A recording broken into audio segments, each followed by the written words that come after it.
Common symptom of type 2 diabetes. इसमें 3 P's main होते हैं।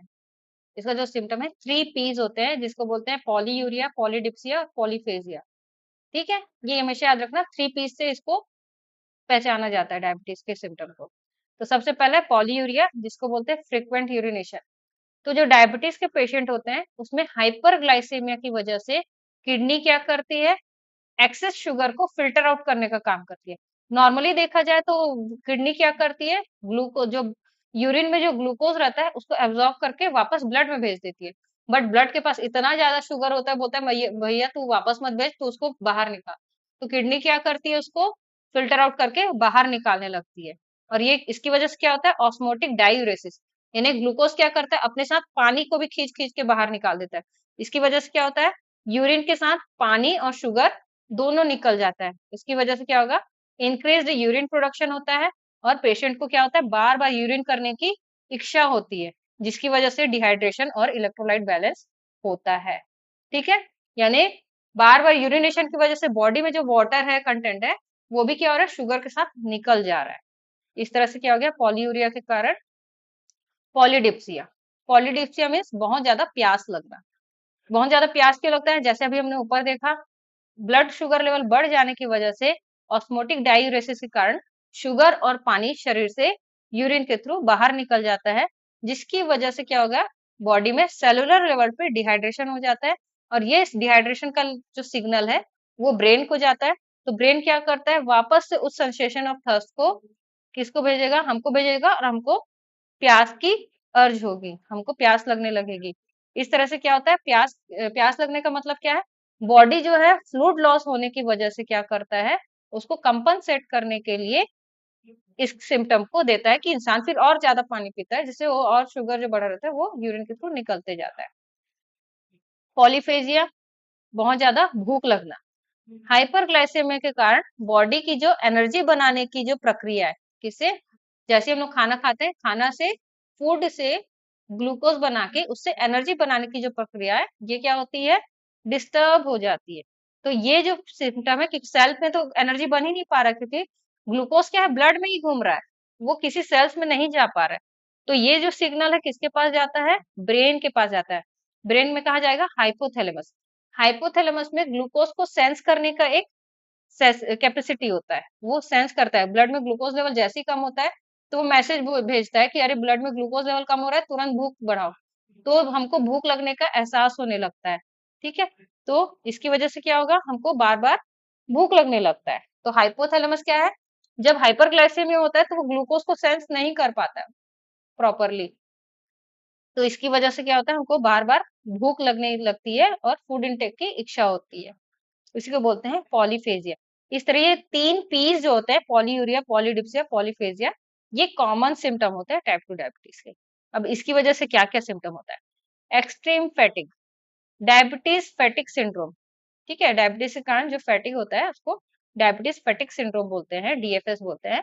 इसमें जो बॉडी होती है, ग्लूकोज से एनर्जी बनाने की जो प्रक्रिया है वो नहीं हो पाती, जिसकी वजह से बॉडी के सेल्स क्या होते हैं, भूखे होने लगते हैं, उनको भूख लगने लगती है, और वो उनको एनर्जी नहीं मिल पाने की वजह से उन लोग वीक होने लगते हैं, जिसकी वजह से क्या, थकान और कमजोरी लगने लगती है। वेट लॉस, वेट लॉस क्या होता है, क्योंकि सेल्स क्या है, ग्लूकोज से एनर्जी नहीं बना पा रहा है।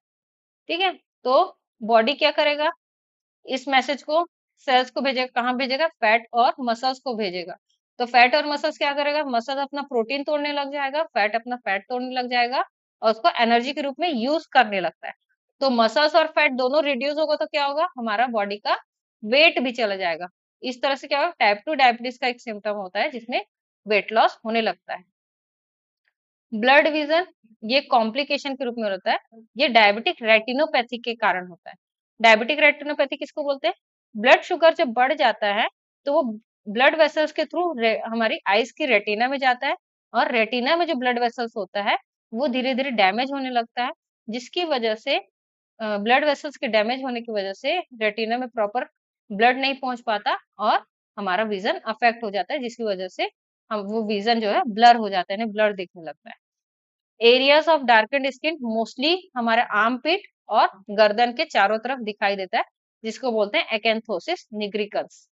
ये कब दिखता है?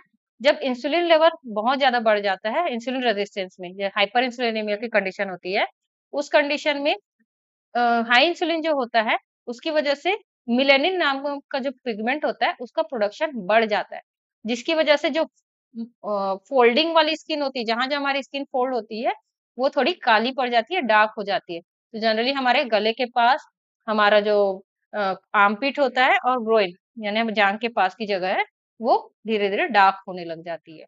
ये किससे होती है? हाई इंसुलिन के कारण, high pigment, high melanin pigment के प्रोडक्शन के कारण।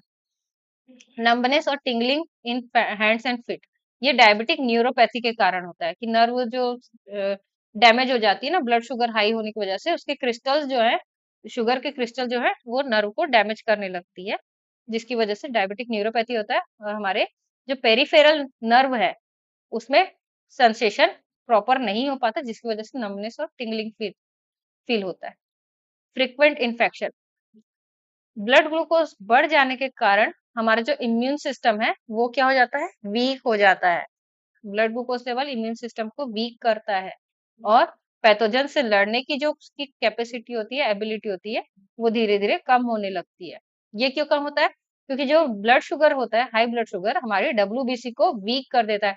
तो ना वो एंटीबॉडी बना पाती है, ना वो पैथोजन को खा पाती है, इंगल्फ नहीं कर पाती। इस तरह से हमारा इम्यून सिस्टम क्या हो जाता है? वीक पड़ जाता है, और हमको बार बार इन्फेक्शन होने लग जाता है। नेक्स्ट है पुअर वुंड हीलिंग। जो वुंड हीलिंग होती है, वो पुअर हो जाती है। क्यों होती है? हाइपरग्लाइसेमिया के कारण जो ब्लड सर्कुलेशन है, वो क्या हो जाएगा? वीक हो जाएगा। सर्कुलेशन वीक क्यों होगा? ब्लड में जब ग्लूकोज रहता है ना, वो चाशनी जैसे हो जाता है। ठीक है, चाशनी जैसे ब्लड कैसे बहेगा? एकदम शहद की जैसे, वो थोड़ा विस्कस हो जाता है, तो वो धीरे धीरे बहता है। उसकी वजह से क्या होगा? इम्यून सिस्टम भी क्या होगा? वहां पे डिसफंक्शन हो जाता है।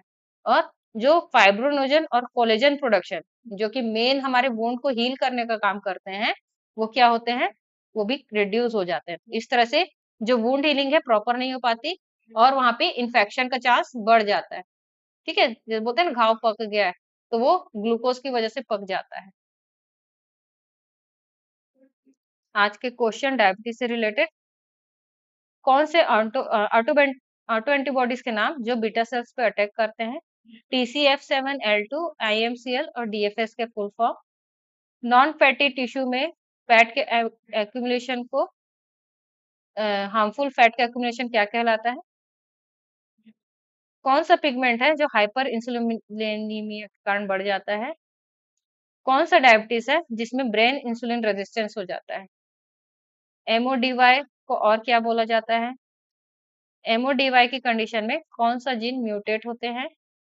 3 P's कौन कौन से होते हैं? और GDM का कॉज क्या होता है?